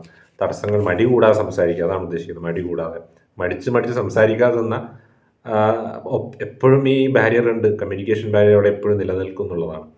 ഈ മറ്റുള്ളവരോട് അധികം സംസാരിക്കുന്നില്ലെങ്കിലുള്ള പ്രോബ്ലം എന്ന് വെച്ചാൽ നമ്മളെക്കുറിച്ച് കാണുന്നവരായിരിക്കും നമ്മൾ ഭയങ്കര അഹങ്കാരിയാണ്, നമ്മൾ തലക്കനമാണ്, ഹെഡ് വെയിറ്റ് ആണ്, അങ്ങനെയാണ് ഇങ്ങനെയാണെന്നൊക്കെ പറഞ്ഞു നടക്കും. അതാണ് വിഷയം. ഓക്കെ, അപ്പോൾ അങ്ങനെയുള്ളവരുണ്ടെങ്കിൽ ഒന്ന് ശ്രദ്ധിക്കണേ. പരീക്ഷയെല്ലാം കഴിയുമ്പോഴത്തേക്ക് ടൈമൊക്കെ എടുത്ത് ഇൻഹിബിഷൻ മാറ്റാനുള്ള രീതികളൊന്ന് അന്വേഷിക്കുക. Okay. At times, poor self-image or false presumptions and prejudices about others may also impede our communication with them. എന്താണ് ഇൻഹിബിഷൻ്റെ കാരണം എന്നും കൂടി ഇവിടെ പറയുന്നുണ്ട്. പലപ്പോഴും നമുക്കുണ്ടാകുന്ന പ്രശ്നം തന്നെയാണ് നമ്മളെക്കുറിച്ചുള്ള ഫോൾസ് സെൽഫ് ഇമേജ്. നമ്മളെ കൊണ്ട് പറ്റൂല, ഞാൻ മറ്റുള്ളവരുടെ മിണ്ടുന്നുണ്ട്, അവരെന്ത് വിചാരിക്കും, ഞാൻ അയാൾ മിണ്ടിയ അയാൾ എന്നെ അഹങ്കാരി എന്ന് വിളിക്കുമോ, മിണ്ടിയ കുഴപ്പമാവോ എന്നതുകൊണ്ട് മിണ്ടാതിരിക്കും. സെൽഫ് ഇമേജ് തെറ്റായതുകൊണ്ട്, ഞാൻ കൊള്ളാത്തവനാണെന്നുള്ള ധാരണ ഉണ്ടാവാം. അല്ലെങ്കിൽ ഫോൾസ് പ്രിസംഷൻ ആവാം, നമ്മൾ ഇന്നയാളോട് മിണ്ടാൻ പാടില്ല, അയാൾ നമ്മളെ ശത്രുവാണ്, അങ്ങനെയുള്ള ധാരണയാവാം. അല്ലെങ്കിലോ കമ്മ്യൂണിക്കേഷൻ ഏതെങ്കിലും പ്രെജുഡിസ് ഉണ്ടാവാം, അല്ലേ, മറ്റുള്ളവരെ കുറിച്ചുള്ള തെറ്റിദ്ധാരണ ഉണ്ടാവാം. അതൊക്കെ കമ്മ്യൂണിക്കേഷൻ തടയുന്നു. ഇനി ഇതിനെ എങ്ങനെ ഓവർകം ചെയ്യാം? ഒന്ന്, ഇൻകൾക്കേറ്റ്, വളർത്തിയെടുക്കുക. ഇൻകൾക്കേറ്റ് എന്ന് പറഞ്ഞാൽ വളർത്തിയെടുക്കുക, നമ്മുടെ ഉള്ളിൽ വളർത്തിയെടുക്കുക. The habit of listening attentively, ശ്രദ്ധാപൂർവം കേൾക്കുന്നതിനുള്ള ഒരു ശീലം വളർത്തിയെടുക്കുക. ആൻഡ് പ്രോ ആക്റ്റീവ് ലിസണിങ് എന്നർത്ഥം. പ്രൊആക്റ്റീവ് എന്ന് പറഞ്ഞാൽ ആക്റ്റീവായിരിക്കാനുള്ള ത്വരയാണ്, ആക്റ്റീവായിരിക്കാനുള്ള ശ്രമമാണ് പ്രൊആക്റ്റീവ്. ഇവിടെ ഉദ്ദേശിക്കുന്നത് നമുക്കിതിനെ എന്ത് വിളിക്കാം? ആക്റ്റീവ് ലിസണിങ് എന്ന് നമുക്ക് ഇതിനെ പേര് വിളിക്കാം. അതായത് ശ്രദ്ധാപൂർവം കേൾക്കുക എന്നർത്ഥം. It is frustrating for the speaker if the listener is not paying attention. കേൾക്കുന്നയാൾക്ക് ഫ്രസ്ട്രേഷനാണ് നിങ്ങൾ ശ്രദ്ധിക്കുന്നില്ല എന്ന് കാണുമ്പോൾ. എനിക്ക് ഫ്രസ്ട്രേഷൻ ഇല്ല. കാരണം എന്താ, ഞാൻ വീഡിയോ ചെയ്യുമ്പോൾ ഞാൻ എൻ്റെതാണ്, നിങ്ങളൊക്കെ ശ്രദ്ധിക്കുന്നുണ്ടെന്ന് ആ വിശ്വാസത്തിലാണ് ഞാൻ അടിച്ച് ചെയ്യുന്നത്. അതുകൊണ്ട് എനിക്ക് ഫ്രസ്ട്രേഷൻ ഇല്ല. മറിച്ച് ഞാൻ ഇത് പറയുകയും എൻ്റെ മുമ്പിൽ ഇരിക്കുന്നവരൊക്കെ ഉറങ്ങുന്നതായിട്ട് ഞാൻ കാണുകയും ചെയ്താൽ അവസ്ഥ ആലോചിക്കട്ടെ. എന്തോ അല്ലേ, അതൊക്കെ വല്ലാത്ത അവസ്ഥയാണ്. Always listen to others before putting forward your point of view. പക്ഷെ എൻ്റെ സ്റ്റുഡൻസിനോട് ഞാൻ എപ്പോഴും പറയാറുണ്ട്, ഇത്രയും ഉറങ്ങാൻ വിടില്ല. അപ്പോൾ പലർക്കും ഉള്ളൊരു വലിയ പ്രശ്നമാണത്, എൻ്റെ ക്ലാസ്സിൽ ഉറങ്ങാൻ പറ്റുന്നില്ല എന്നുള്ളത്. അത് എനിക്കൊരു അഭിമാനമാണ്, അവർ കുറ്റം പറയുന്നതിനെ കുറിച്ച്, പക്ഷേ എനിക്കൊരു അഭിമാനമാണത്. എനിവേ, ഓൾവേസ് ലിസൺ ടു അത്. പിന്നെ അഭിമാനം മാത്രമല്ല, ഒരു ഒരു സാറ്റിസ്ഫാക്ഷൻ ഉണ്ട്. നമ്മൾ ഉറങ്ങാതെ നമ്മൾ കണ്ണും തുറന്നിരിക്കുന്നു, ഇവർ കിടന്നുറങ്ങുന്നു, അതിനെ അനുവദിക്കാതിരിക്കുക എന്നുള്ളത് ഒരു സാറ്റിസ്ഫാക്ഷൻ അല്ലേ? അല്ലേ? അതെ. Always listen to others before putting forward your point of view. രണ്ടാമത്തെ പോയിന്റ്, ഇതിനെങ്ങനെ മറികടക്കാം, നമ്മുടെ ഇൻ്റർപേഴ്സണൽ ബാരിയറിനെ എങ്ങനെ മറികടക്കാം. രണ്ടാമത്തെ പോയിന്റ്, എപ്പോഴും ലിസൺ ചെയ്യുക, കേൾക്കുക മറ്റുള്ളവരെ. നിങ്ങളുടെ അഭിപ്രായം പറയുന്നതിന്, പോയിന്റ് ഓഫ് വ്യൂ എന്ന് പറഞ്ഞാൽ നിങ്ങളുടെ അഭിപ്രായം, അത് പറയുന്നതിന് മറ്റുള്ളവർ പറയുന്നത് കേൾക്കുക. മൂന്നാമത്തെ point, engage in communication with others more often. മറ്റുള്ളവരുമായി ഇടയ്ക്കിടയ്ക്ക് ആശയവിനിമയം നടത്തുക. Do not hesitate to put forth your ideas. നിങ്ങളുടെ ആശയങ്ങൾ പറയുന്നതിൽ മടിക്കരുത്. Keep emotions in control while communicating with people. മറ്റുള്ളവരെ സംസാരിക്കുമ്പോൾ നിങ്ങളുടെ വികാരങ്ങളെ നിയന്ത്രിക്കുക. Particularly while negotiating. പ്രത്യേകിച്ച് എന്തെങ്കിലുമൊക്കെ ധാരണകളിലെത്തുന്ന സാഹചര്യങ്ങളുണ്ടെങ്കിൽ, മീഡിയേഷൻ അങ്ങനെയൊക്കെ ചെയ്യുമ്പോൾ വൈകാരികമാവരുത്. നിങ്ങൾ വൈകാരികമായി പ്രതികരിക്കരുത്. This will help stay focused on the goal of communication. നമ്മുടെ ആശയവിനിമയത്തിനൊരു ലക്ഷ്യം ഉണ്ടാവും അല്ലേ? നമ്മളൊരു പ്രത്യേക ടാർഗറ്റ് വെച്ചിട്ടായിരിക്കും സംസാരിക്കുന്നുണ്ടാകുക. നമ്മുടെ ഒരു ഉദ്ദേശം ഉണ്ടാവും, എയിം ഉണ്ടാവും. അത് ചെയ്ത് തീർക്കുക എന്നുള്ളതാണ്, അല്ലെങ്കിൽ ആ എയിം നേടുക എന്നുള്ളതാണ് പ്രധാനം. അല്ലാണ്ട് നമ്മളവിടെ നമുക്ക് ദേഷ്യമുണ്ട്, നമുക്ക് നമ്മുടെ ഈഗോ അടിച്ചു പോയി എന്നൊന്നും പറഞ്ഞിട്ട് കാര്യമില്ല. അപ്പം നമ്മൾ സംസാരിക്കുന്നതിലാണ് നമ്മുടെ ഫോക്കസ് വേണ്ടത്. നമ്മുടെ ഈഗോ അടിക്കുന്നുണ്ട്, അവിടെ കിടന്ന് അടിച്ചോട്ടെ, അതിനെക്കൊണ്ട് വലിയ കാര്യമൊന്നുമില്ല. നമ്മുടെ കാര്യം നടക്കണം അല്ലേ? Offer criticism that is constructive in nature. അതായത് വിമർശനം നിങ്ങൾ നടത്താം, മറ്റുള്ളവരെ വിമർശിക്കാം, കുറ്റം പറയണമെങ്കിൽ കുറ്റം പറയാം, അല്ലെങ്കിൽ തിരുത്താം. പക്ഷേ ആ തിരുത്തലും കുറ്റം പറച്ചിലും വെറും കുറ്റം പറയൽ മാത്രമായി പോരുത്, നെഗറ്റീവ് അടിക്കരുത്. അത് കൺസ്ട്രക്റ്റീവ് ആയിരിക്കണം. അതായത് കൺസ്ട്രക്റ്റീവ് ക്രിറ്റിസിസം എന്ന് പറയാറില്ലേ, അതായത് മറ്റുള്ളവരെ നന്നാക്കാൻ വേണ്ടിയിട്ടുള്ള തരത്തിലുള്ള വിമർശനമായിരിക്കണം. Criticism should help such a person grow rather than demotivate or upset them. നമ്മളിപ്പോൾ ഒരാളെ വിമർശിക്കുകയാണെങ്കിൽ തന്നെ അത് അവർക്കൊരു മോട്ടിവേഷൻ ആയിരിക്കണം കൂടുതൽ നന്നായി ചെയ്യാൻ വേണ്ടിയിട്ട്. അത് നമ്മൾ ആ രീതിയിലുള്ള വാക്കുകൾ സെലക്ട് ചെയ്ത് പറയണം. ഓക്കെ, അല്ലാണ്ട് ഇനി അയാൾ ഈ ജന്മത്തൊരു പരിപാടി ചെയ്യരുത്, അങ്ങനെ വിമർശിച്ച് കളയരുത്. അത് വളരെ തെറ്റാണ്. Be open to receiving feedback and suggestions from others. പിന്നെ നമ്മൾ ഓപ്പൺ ആയിരിക്കണം മറ്റുള്ളവരുടെ ഫീഡ്ബാക്ക്. നമ്മളൊരു ഉദാഹരണത്തിന് ഒരു പ്രസൻറ്റേഷൻ ചെയ്തു ക്ലാസ്സിൽ, എല്ലാവരും ഫീഡ്ബാക്ക് നമ്മൾ ചോദിക്കുമായിരിക്കും, അല്ലെങ്കിൽ നമ്മുടെ അടുത്തൊന്ന് പറയും. അപ്പോൾ അത്ര നീ ഇങ്ങനെ ശ്രദ്ധിച്ചാൽ കുറച്ചുകൂടി നന്നാവും നമ്മുടെ അടുത്ത് ഒരാൾ ഒന്ന് പറഞ്ഞാൽ, ഓക്കെ നിൻ്റെ ഇത് വരട്ടടാ, നിന്നെ ഞാൻ ശരിയാക്കി തരാം എന്ന് വിചാരിച്ചിട്ട് അയാളോട് ദേഷ്യം വെക്കരുത്. We have to be open ആയിരിക്കണം. പ്രജുഡീസസ് ആൻഡ് ലാക്ക് ഓഫ് സെൻസിറ്റിവിറ്റിയാണ് അടുത്തത്, മറ്റൊരു ബാരിയറാണ്. അപ്പോൾ അതിൽ ബാരിയർ എന്ന ടൈറ്റിൽ ഇല്ലെങ്കിൽ ഇതൊരു ബാരിയറാണ്. Sometimes language contains thoughts and words that reflect a biased attitude towards a section of people. ചിലപ്പോൾ നമ്മുടെ ഭാഷയിൽ നമ്മൾ അറിയാതെ തന്നെ ഒരു വിഭാഗം ജനങ്ങൾക്കെതിരായിട്ടുള്ള നമ്മുടെ മുൻധാരണ നമ്മൾ പ്രകടിപ്പിച്ചു കളയും ഭാഷയ്ക്കുള്ളിൽ തന്നെ. നമ്മുടെ ചില തെറിവാക്കുകളില്ലേ, ചില ജാതിയുടെ പേരൊക്കെ പറഞ്ഞിട്ട് തെറിവാക്കുകളുണ്ട് നമുക്ക് ഇപ്പോഴും ഉണ്ടെന്നുള്ളത് നമ്മൾ ചിന്തിക്കേണ്ട. നമ്മുടെ സിനിമയിലെ സൂപ്പർ സ്റ്റാറോ അല്ലെങ്കിൽ സിനിമയിലെ വില്ലന്മാരൊക്കെ ഉപയോഗിക്കുന്ന വാക്കുകളാണത്. വില്ലന്മാരൊക്കെയുള്ള ആയിട്ടുള്ള ക്യാരക്ടേഴ്സ് ഉപയോഗിക്കുന്ന വാക്കുകളാണ് ഈ തെറിവാക്കുകൾ. ഈവൻ ചില സിനിമകളിലൊക്കെ അല്ലാതെ തന്നെ ഉപയോഗിക്കുന്നത് കാണാം, നായകന്മാർ തന്നെ. അപ്പോൾ ഞാൻ നായക നടന്മാരല്ല പറയുന്നത്, നായക ക്യാരക്ടേഴ്സ്, നായക കഥാപാത്രങ്ങൾ. അപ്പോൾ ഇങ്ങനെ നമ്മുടെ ഭാഷയിൽ ഇതൊന്നും വരാൻ പാടില്ല. Such biases become evident in conversation and can upset or offend people. ഇതും ജനങ്ങളെ അപ്സെറ്റ് ചെയ്യും, കേൾക്കുന്നവരെ വല്ലാതെ ബുദ്ധിമുട്ടിലായി കളയും, അവരെ ഒഫെൻഡ് ചെയ്യും, അവർ നമ്മളെ മോശമായിട്ട് കാണാൻ തോന്നും, അവർക്ക് നമ്മളോട് ദേഷ്യം തോന്നുന്ന അർത്ഥം. ഇത് എങ്ങനെ ഓവർകം ചെയ്യാം, നമുക്ക് നോക്കാം എന്തൊക്കെ ഉദാഹരണങ്ങൾ. Look at the following sentence. Here is the chairman of the company. Chairman of the company ഒരാളോട് പറയുകയാണ്, നമ്മുടെ ഒരു മീറ്റിങ്ങിലോ അല്ലെങ്കിൽ ഒരു മറ്റൊരാളെ പരിചയപ്പെടുത്താണ്, ഇതാ ചെയർമാൻ വരുന്നു. ചെയർമാൻ എന്ന വാക്കിൽ മാൻ എന്നുണ്ട്. ചെയർ വുമൺ ആണെങ്കിൽ ചെയർ വുമൺ തന്നെ പറയണം. അപ്പോൾ അതിലും നല്ലത് ചെയർ പേഴ്സൺ എന്ന് പറയുന്നതാണെന്ന് പറയുന്നത്. Use chair person instead. മനസ്സിലായോ? അടുത്തത്, എ സ്പെഷ്യൽ പ്ലേസ്. പേഴ്സൺ എന്ന് പറയുമ്പോൾ അതിന് മാൻ വുമൺ എന്ന് പരാമർശമില്ല. A special place has been reserved for the handicapped persons in the audience. Handicapped ആ വാക്കൊരു നെഗറ്റീവ് വാക്കാണ്, എന്തോ പോരായ്മയുള്ളവർ അതിൻ്റെ അർത്ഥം. അതിലും നല്ലത് use persons with disability instead. Disability ഉള്ളവർ, ശേഷിക്കുറവുള്ളവർ എന്ന അർത്ഥം ഉപയോഗിക്കുക. ശാരീരികമായ ഏതെങ്കിലും തരത്തിലുള്ള ബുദ്ധിമുട്ടുകൾ അനുഭവിക്കുന്നവർ എന്നാണ് ഈ പേഴ്സൺസ് വിത്ത് ഡിസബിലിറ്റി എന്ന ഫ്രേസിൻ്റെ മലയാള തർജ്ജമ. അപ്പോൾ ഇതിനെ ആ രീതിയിൽ നമുക്ക് കാണാം. This technology has been developed for the blind. ഇവിടെയും ബ്ലൈൻഡ് എന്ന് പറയുമ്പോൾ നമ്മൾ മലയാള തർജ്ജമ കണ്ണുപൊട്ടൻ എന്നൊക്കെയുള്ള അർത്ഥമാണ്. മലയാള തർജ്ജമയാണ് ഞാൻ പറഞ്ഞത്. അങ്ങനെ ഒരു മീനിങ് ഉണ്ട് അതിൻ്റെ. കണ്ണ് കാണാത്ത ആൾ എന്ന് നമ്മൾ നിഷ്കളങ്കരായിട്ട് പറയും. എന്നാൽ നമുക്കതിനെ കുറച്ചുകൂടി സ്റ്റാൻഡേർഡൈസ്ഡ് ആയിട്ട് പറയാം. പേഴ്സൺസ് വിത്ത് വിഷ്വൽ ഡിസബിലിറ്റി, കാഴ്ചാശേഷി ഇല്ലാത്ത വ്യക്തി എന്ന് പറയാം. കണ്ണ് കാണാത്തവൻ എന്നല്ല. കണ്ണ് കാണാത്തവൻ എന്നുള്ള ഒരു നെഗറ്റീവ് ടേമാണ്. നമ്മൾ ആൾക്കാരെ കുറ്റം പറയാൻ ഉപയോഗിക്കുന്നതാണ് അല്ലേ. എന്താണ് കണ്ണ് കാണുന്നില്ലേ, മുഖത്തെന്താ കണ്ണില്ലേ എന്നൊക്കെ ചോദിക്കുന്നില്ലേ ഇല്ലേ. നിൻ്റെ മുഖത്തെന്താ കണ്ണില്ലേ എന്ന് ചോദിക്കും. നമ്മൾ ആരെങ്കിലും പോയിട്ട് അറിയാതെ തട്ടിപ്പോയി കഴിഞ്ഞാൽ അല്ലേ, നിങ്ങൾ കണ്ടിട്ടില്ലേ. അല്ലെങ്കിൽ നമ്മളൊരു കാര്യം എഴുതാതെ അല്ലെങ്കിൽ വായിക്കാൻ കിട്ടാതെയൊക്കെ നിൽക്കുമ്പോൾ നമുക്ക് കിട്ടുന്ന വഴക്കാണല്ലോ, നിനക്ക് എന്താ കണ്ണില്ലടാ നോക്കിക്കൂടെ എന്നൊക്കെ പറയും. പിന്നെ പറയാനില്ല, ഡ്രൈവൊക്കെ ചെയ്യുന്ന സമയത്ത് റോഡ് മേലിൽ ഉണ്ടാകുന്ന സ്ഥിരം ഡയലോഗാണിത്. എല്ലാ ഡ്രൈവർമാരും അവരുടെ ലൈസൻസിൻ്റെ കൂടെ കിട്ടുന്ന അല്ലെങ്കിൽ പഠിക്കുന്ന ഡയലോഗാണ്, മുഖത്തെന്താ കണ്ണില്ലേ എന്ന് പറഞ്ഞിട്ട്. എവിടെയെങ്കിലും നമ്മളൊന്ന് സൈഡൊന്ന് ഒതുക്കി അല്ലെങ്കിൽ സൈഡ് കൊടുത്തില്ല അല്ലെങ്കിൽ സൈഡ് ഇല്ലാത്തതുകൊണ്ട് കൊടുത്തില്ല, അപ്പോൾ നമുക്ക് കിട്ടുന്ന ചീത്തയാണ്, നിനക്കെന്താ കണ്ണില്ലേ മാറ്റിയിടാ എന്നൊക്കെ പറഞ്ഞിട്ട് അല്ലേ. അതിലും നല്ലത് പേഴ്സൺസ് വിത്ത് ഡിസബിലിറ്റി എന്ന് പറയുന്നതാണ്. കാരണം ഈ കണ്ണില്ലായ്മ എന്ന് പറയുന്നത്, ഇപ്പം നമ്മളൊക്കെ കണ്ണട വെച്ച് കഴിഞ്ഞു പവർ ഇല്ലാത്തതുകൊണ്ട്.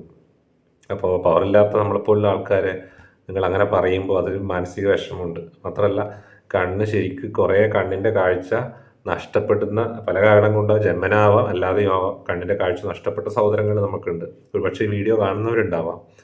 അപ്പോൾ അവരെ നമ്മൾ ഇങ്ങനെയുള്ള ആൾക്കാർ ശരിക്കും ദൈനംദിനം അനുഭവിക്കുന്ന വേദനയാണിത്. ഇതുള്ള കാര്യമാണിത്. പുറത്തിറങ്ങുമ്പോൾ കണ്ണ് കാണാത്തവൻ അങ്ങനെ ഇങ്ങനെയൊക്കെ കേൾക്കും നമ്മൾ. അപ്പം നമ്മൾ ശീലമായി, അതുകൊണ്ട് വിഷയമല്ല. പക്ഷേ ശരിയായ ഉപയോഗം എന്ന് പറയുന്നത് പേഴ്സൺ വിത്ത് വിഷ്വൽ ഡിസബിലിറ്റി അങ്ങനെ പറയുന്നതായിരിക്കും കൂടുതൽ നല്ലത്. ഞാനെപ്പോഴും അത് ആലോചിക്കുന്നൊരു വിഷയമാണ്. കാരണം നമ്മുടെ ഭാഷ നമ്മൾ സൂക്ഷിച്ച് പ്രയോഗിക്കണം എപ്പോഴും. ഓക്കെ, തമാശയൊക്കെ തമാശയാണ്, പക്ഷേ നമ്മൾ മറ്റുള്ളവരെ വേദനിപ്പിച്ചുകൊണ്ടാവരുത് അത് എന്നുള്ളതാണ്. അപ്പം നമ്മൾ തമാശ പറയുമ്പോൾ അല്ലെങ്കിൽ പോലും റിയൽ ലൈഫിൽ പോലും ശ്രദ്ധിക്കുക. ബ്ലൈൻഡ് എന്ന് പറയുന്നതിൽ നല്ലത് persons with disability, visual disability എന്ന് പറയുന്നതാണ്. ഇതുപോലെയുള്ള കാര്യങ്ങൾ ശ്രദ്ധിക്കുക. Sometimes gender becomes a barrier to communication because of the differences in ways in which different gender groups gender interact socially and professionally. ചിലപ്പോൾ ജെൻഡർ ഒരു ബാരിയർ ആവാം. കാരണം ഡിഫറെൻറ്റ് ജെൻഡേഴ്സ് എങ്ങനെ പരസ്പരം ഇൻറ്ററാക്ട് ചെയ്യുന്നു സോഷ്യലി എന്നുള്ളത് അല്ലെങ്കിൽ പ്രൊഫഷണലി എന്നുള്ളത് വ്യത്യാസപ്പെട്ടിരിക്കുന്നു അല്ലേ. ജെൻഡർ എന്ന് പറഞ്ഞാൽ സ്ത്രീ പുരുഷ ലിംഗ വ്യത്യാസത്തെയാണ് സൂചിപ്പിക്കുന്നത്. ഇത്തരത്തിൽ സ്ത്രീ പുരുഷ ലിംഗ വ്യത്യാസത്തിൽ ഉള്ളവർ, അതായത് സ്ത്രീകളോ പുരുഷന്മാർ പരസ്പരം ഇടപഴകുന്നത് വ്യത്യസ്തമായിരിക്കാം, അവരുടെ സുഹൃത്തുക്കൾ വ്യത്യസ്തരായിരിക്കാം, ആശയവിനിമയം നടത്തുന്ന രീതി വ്യത്യസ്തമായിരിക്കാം, ജോലിസ്ഥലം വ്യത്യസ്തമായിരിക്കാം. അപ്പോൾ അതുകൊണ്ട് തന്നെ ഇതും ബാരിയറിന് കാരണമാവും, ജെൻഡർ ബാരിയർ ഉണ്ടാവാം. These barriers may occur when gender stereotypes are followed, that is, when specific traits, behaviors, or roles are assigned to someone based solely on their gender. ഇത്തരത്തിലുള്ള ബാരിയർ എപ്പോഴും ഉണ്ടാകുന്നതെന്ന് ചോദിച്ചാൽ സ്റ്റീരിയോ ടൈപ്സിനെ നമ്മൾ ഫോളോ ചെയ്യുമ്പോഴാണ്. Stereo types എന്ന് പറഞ്ഞാൽ വാർപ്പ് മാതൃകകൾ, അതായത് നമ്മുടെ മുൻധാരണകൾ എന്നർത്ഥം. മുൻധാരണ വെച്ചുകൊണ്ടുള്ള വാക്കുകളെയാണ് സ്റ്റീരിയോ ടൈപ്സ് അല്ലെങ്കിൽ സങ്കല്പങ്ങളെയാണ് സ്റ്റീരിയോ ടൈപ്സ് എന്ന് പറയുന്നത്. ഉദാഹരണത്തിന്, നീ ഒരാണല്ലേ, ഇങ്ങനെ കരയാമോ എന്നൊക്കെ ചോദിക്കാറില്ലേ. ഇതൊരു സ്റ്റീരിയോ ടൈപ്സ് ആണ്. ആണുങ്ങൾ കരയൂല എന്നുള്ള സ്റ്റീരിയോ ടൈപ്സ് ആണ്. നല്ല അടി കൊണ്ട് കഴിഞ്ഞാൽ ആരായാലും കരഞ്ഞു പോവില്ലേ. നല്ല ജീവിതത്തിൽ പ്രശ്നങ്ങൾ വന്നാൽ കരഞ്ഞു പോവില്ലേ നമ്മൾ. പെണ്ണായാലും ഇങ്ങനെ കരയാമോ എന്നൊക്കെ ചോദിക്കും. അല്ലെങ്കിൽ പെണ്ണല്ലേ നമുക്ക് കരയാം. പെണ്ണുങ്ങൾക്ക് കരയാമെന്നാണ്, പെണ്ണുങ്ങൾക്ക് കരയാം, അത് ഭയങ്കര സംഭവമാണ്. അപ്പോൾ ഇങ്ങനെയുള്ള സ്റ്റീരിയോ ടൈപ്സ് ഉണ്ട്. പുരുഷന്മാരാകുമ്പോൾ കുറച്ചുകൂടിയും സമൂഹത്തിൽ കുറച്ചും കൂടിയും മറ്റുള്ളവരെ അത്ര കെയർ ചെയ്യാതെ ഇരിക്കാം, വേണമെങ്കിൽ ദേഷ്യത്തോടെ പെരുമാറാം. എന്നാൽ സ്ത്രീകൾ അങ്ങനെയല്ല, മാതൃത്വം അവർ കാണിക്കണം. ഇങ്ങനെയൊക്കെയുള്ള ധാരണകൾ സമൂഹത്തിലുണ്ട്. ഇതൊക്കെ വളരെ നല്ല ധാരണകളാണ്. ഇതാണ് ശരിക്ക് നമ്മൾ ഫോളോ ചെയ്യേണ്ടത്. നമ്മൾ ഇന്നത് ഫോളോ ചെയ്യുന്നില്ല എന്നുള്ളതൊരു യാഥാർത്ഥ്യമാണ്. നമ്മളിത് ഫോളോ ചെയ്യണം എന്നാണ് എൻ്റെ വ്യക്തിപരമായ അഭിപ്രായം. പുരുഷന്മാർ തീർച്ചയായിട്ടും തൻ്റെ ഇടമുള്ളവരും പൗരുഷമുള്ളവരും, അതുപോലെ തന്നെ സ്വന്തം കാലിൽ നിൽക്കാൻ സ്വന്തമായിട്ട് ജോലിയൊക്കെ ചെയ്ത് പൈസ ഉണ്ടാക്കി കുടുംബം സ്വന്തം നിലയിൽ നടത്താൻ കേപ്പബിൾ ആയിരിക്കണം. സ്ത്രീകളാവട്ടെ, അവർ സ്നേഹത്തോടെ, സ്ത്രൈണതയോടെ, വാത്സല്യത്തോടെ പെരുമാറുന്നവരായിരിക്കണം. അതുപോലെ തന്നെ അവരുടെ വസ്ത്രധാരണം ശ്രദ്ധിക്കണം. പുരുഷന്മാരും വസ്ത്രധാരണം ശ്രദ്ധിക്കണം, ഇല്ലയെന്നല്ല, എല്ലാവരും ശ്രദ്ധിക്കണം. എന്ന് വെച്ച് സ്ത്രീകൾക്ക് സ്വാതന്ത്ര്യം അനുവദിച്ചുകൂടാ എന്ന നിയമമൊന്നുമില്ല. സ്വാതന്ത്ര്യം അനുവദിക്കണം എന്നുള്ളത് നിയമം മൂലം നമ്മൾ ഉറപ്പാക്കിയിട്ടുള്ള ഒരു കാര്യവുമാണ് നമ്മുടെ രാജ്യത്ത്. അപ്പോൾ സ്ത്രീകൾക്ക് നിലവിൽ സ്വാതന്ത്ര്യം ലഭിക്കുന്നുണ്ടോ എന്നുള്ള മറ്റൊരു ചോദ്യമുണ്ട് നമ്മുടെ കുടുംബങ്ങളിൽ, സമൂഹത്തിൽ. അതൊരു വലിയ ചോദ്യമാണ്. അതിനെ കൊണ്ട് ഇരുന്ന് കഴിഞ്ഞാൽ നമ്മുടെ ഈ പോർഷൻ തീങ്ങൂല. അതുകൊണ്ട് നമ്മളിപ്പോൾ അതിനെ ചർച്ച ചെയ്യുന്നില്ല. വലിയൊരു ചോദ്യമാണ്. പക്ഷേ നമ്മൾ ഇത്തരം കാര്യങ്ങളിലേക്ക് വരുമ്പോഴാണ് ഭാഷ ഒരു വലിയ ബാരിയറായിട്ട് മാറുന്നത്. പുരുഷനല്ലേ, അപ്പോൾ ഇങ്ങനെയുള്ള വാക്കുകൾ ഉപയോഗിക്കാം. സ്ത്രീയാകുമ്പോൾ വാക്കുകൾ ചെറിയ മാറ്റം വരണം. ഇങ്ങനെയുള്ള പ്രശ്നങ്ങൾ. So avoid using language that portrays prejudices, words and expressions that are likely to hurt people's sensibilities. അതുകൊണ്ട് തന്നെ മനുഷ്യരുടെ മാനസികാവസ്ഥയെ ഹേർട്ട് ചെയ്യുന്ന വാക്കുകൾ ഉപയോഗിക്കാതിരിക്കുക. Must be replace with generic, gender neutral and socially acceptable words. അതുകൊണ്ട് തന്നെ നമ്മൾ ജെൻഡർ ന്യൂട്രലായ വാക്കുകൾ ഉപയോഗിക്കാൻ ശ്രമിക്കുക. സോഷ്യലി അക്സെപ്റ്റബിൾ ആയ വാക്കുകൾ ഉപയോഗിക്കാൻ ശ്രമിക്കുക. പൊതുവിലുള്ള വാക്കുകൾ ഉപയോഗിക്കാൻ ശ്രമിക്കുക. ഓക്കെ, സ്ത്രീകളെയും പുരുഷന്മാരെയും അവരുടെ സ്ത്രീയാണ് എന്നുള്ളത് കൊണ്ട് തന്നെ ചില പ്രത്യേക വാക്കുകൾ ഉപയോഗിക്കാതിരിക്കുക. പുരുഷനാണ് എന്നുള്ളത് കൊണ്ട് ചില പ്രത്യേക വാക്കുകൾ ഉപയോഗിക്കാതിരിക്കുക എന്നുള്ളത് ശ്രദ്ധിക്കുക. ഇവിടെ ടാസ്ക് 2 നമ്മൾ വിട്ടിട്ടുണ്ട്. ജസ്റ്റ് ഒന്ന് വായിച്ചു നോക്കാം. ടാസ്ക് 2ലേക്ക് കിടക്കാം. അതിനുശേഷം ടാസ്ക് 3ലേക്ക് വരാം. Task 2, read the following situation and identify the strategy used for expressing criticism. ഇവിടെ വായിച്ചു നോക്കിയിട്ട് എങ്ങനെയാണ് വിമർശനം ഉന്നയിച്ചത്, അതിൻ്റെ സ്ട്രാറ്റജി എന്താണെന്ന് നിങ്ങളൊന്ന് പറയണം. Manager to Hari Deb, an intern at a hotel. Hari ഡെബിനോട് മാനേജർ പറയാണ്, I love how innovative you are with soups and salads. I really admire your skill. However, please don't mind me saying this. The salt is sometimes slightly on the higher side. ഇത് എന്ത് ക്രിറ്റിസിസമാണ്? ഇത് ഒരു constructive ക്രിറ്റിസിസമാണ്. കാരണം നമ്മുടെ ഹരി ഡെബിനെ വിമർശിക്കുന്നതോടൊപ്പം തന്നെ, വിമർശനം last പറയുന്നുണ്ട്, പക്ഷേ അതോടൊപ്പം തന്നെ അവൻ്റെ നല്ല ഗുണങ്ങൾ ആദ്യം തന്നെ പറയുകയാണ്. സാലഡിൽ സൂപ്സും സാലഡും ഒക്കെ നന്നായിട്ടുണ്ട്, ഇന്നോവേറ്റീവാണ്, അവൻ്റെ എല്ലാ കാര്യങ്ങളും നല്ലതാണ്, പക്ഷേ കുറച്ചൊരു പൊടിക്ക് ഉപ്പ് ഉണ്ടായിരുന്നത് നല്ലതാണ് എന്നാണ് ലാസ്റ്റ് പറയുന്നത്. This is called a constructive criticism. ഇനി ടാസ്ക് 3ലേക്ക് പോകാം നമുക്ക്. ടാസ്ക് 3 എന്ന് പറയുന്നത്, look at the cartoon strip below and answer the questions that follow. Tapani, it has come to my notice that your salary and prerequisites are lower than your male colleagues, even though your job responsibilities are more than theirs. Office എന്ന് പറയാം, ടപ്പനിയോട് പറയാം, നിൻ്റെ salary നിൻ്റെ പുരുഷന്മാരായ സഹപ്രവർത്തകരെക്കാൾ കുറവാണ്. നിൻ്റെ ഉത്തരവാദിത്തം അവരെ പോലെ തന്നെയുണ്ടെങ്കിലും സാലറി കുറവാണ്. This is sheer injustice. I've discussed this case with the Human Resource Department and we have planned to give you an increment. We have bridged a huge gap and your salary is only a little less than your male co-workers now. വലിയ gap നമ്മൾ bridge ചെയ്തു. നിങ്ങളുടെ salary വിഷയം ഞാൻ ചർച്ച ചെയ്തു human റിസോഴ്സുമായിട്ട്. നിങ്ങളുടെ salary വളരെയധികം നമ്മൾ വർദ്ധിപ്പിച്ചു, പക്ഷേ മെയിൽ കൊലീഗ്സിനോട് കുറച്ച് താഴെയാണുള്ളത് ഇപ്പോഴും. എന്നാൽ വലിയ ഗ്യാപ്പ് നമ്മൾ ബ്രിഡ്ജ് ചെയ്തിരിക്കുന്നു, വലിയ ഗ്യാപ്പ് നമ്മൾ പരിഹരിച്ചിരിക്കുന്നു. Hello, Tapani has accepted the offer എന്ന് അയാൾ വിളിച്ചു പറയണം. ടാപ്പനിയുടെ മറുപടി എന്താണെന്ന് നോക്കാം നമുക്ക്. Okay, I am only a little less annoyed. Tapani കണക്കായ മറുപടിയാണ് പറയുന്നത്. എന്താ പറയുന്നത്? ഞാൻ കുറച്ച് മാത്രം ഡിസ്റ്റർബ്ഡ് ആണ്, അനോയ്ഡ് ആണ്, എനിക്ക് കുറച്ച് മാത്രം ദേഷ്യം വരുന്നുണ്ട്. അതായത് അയാൾ പറഞ്ഞതിൻ്റെ അർത്ഥം മനസ്സിലായല്ലോ. പുരുഷന്മാരുടെ വിഷയം പറഞ്ഞിട്ട് പറയുകയാണ്, പുരുഷന്മാരെക്കാൾ കുറച്ച് സാലറി കുറവുണ്ട്, എന്നാൽ ബാക്കിയുള്ള വലിയ ഡിഫറൻസ് മാറ്റി തന്നു എന്ന്. അപ്പോൾ സ്ത്രീ ആയതുകൊണ്ടാണ് അവളോട് അങ്ങനെ പറയുന്നത്, മറ്റുള്ളത് പുരുഷന്മാരായതുകൊണ്ടാണ് അങ്ങനെ ആ സാലറി വ്യത്യാസം അയാൾ കാണുന്നത് എന്നുള്ളതാണ്. ഇത് മലയാള സിനിമയിലും ഒക്കെ ചർച്ച വന്നിരുന്നു. ഈവൻ എനിക്ക് തോന്നുന്നു ബോളിവുഡിലൊക്കെ ഈ ചർച്ച വന്നു, സ്ത്രീ നടിമാർക്ക് പൈസ സെയിം ആണോ എന്നുള്ളത്. അപ്പോൾ അതിനെക്കുറിച്ച് ഒരു ആമിർ ഖാനാവുന്നു അതിനെക്കുറിച്ച് നല്ലൊരു ഇത് പറഞ്ഞത്. കേരളത്തിലും ആരും അതിനെക്കുറിച്ച് സംസാരിച്ചിരുന്നു. ആമിർ ഖാൻ ഒരു ഇൻ്റർവ്യൂവിൽ പറഞ്ഞതാണ്,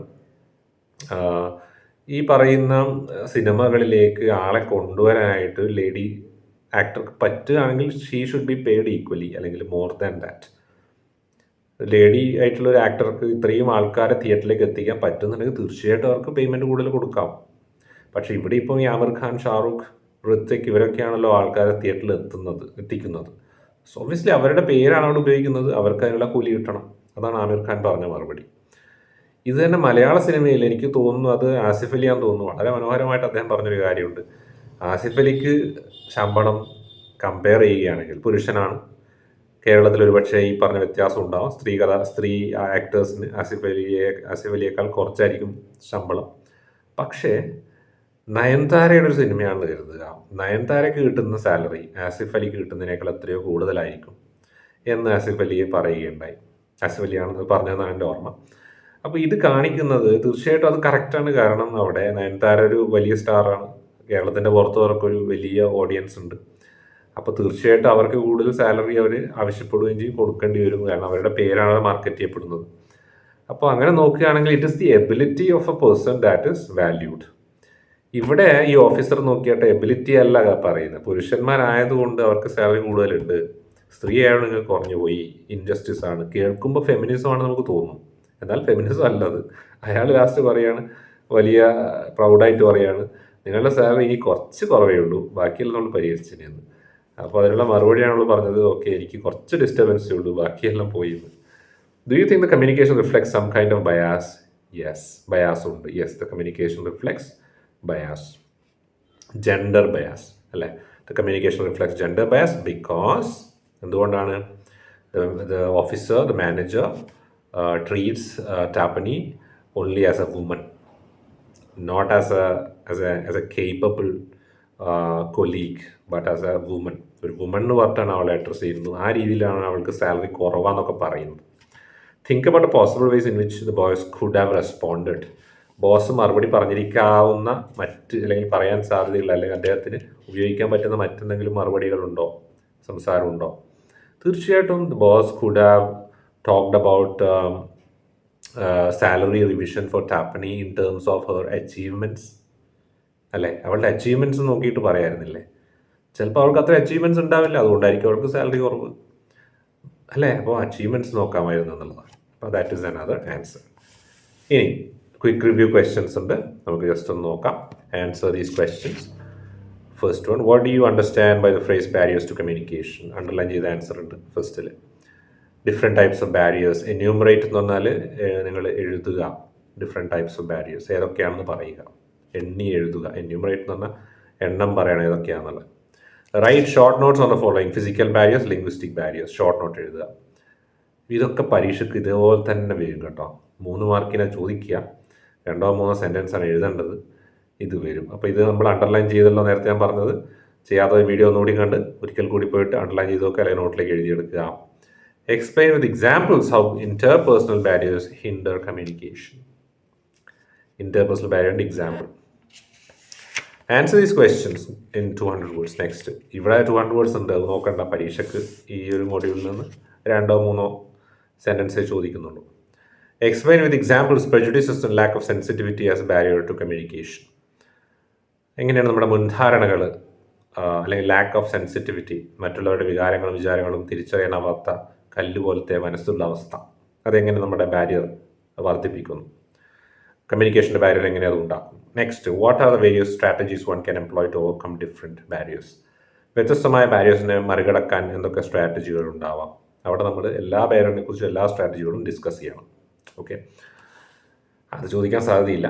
ഡെയിലി നിങ്ങൾ ശ്രദ്ധിക്കേണ്ടതല്ലോ, ഈ റിവ്യൂ ക്വസ്റ്റ്യൻ നിങ്ങൾ ശ്രദ്ധിക്കേണ്ടത് ആ ഫസ്റ്റ് 2-3 ചോദ്യങ്ങളിൽ, അതാണ് ശ്രദ്ധിക്കേണ്ടത്.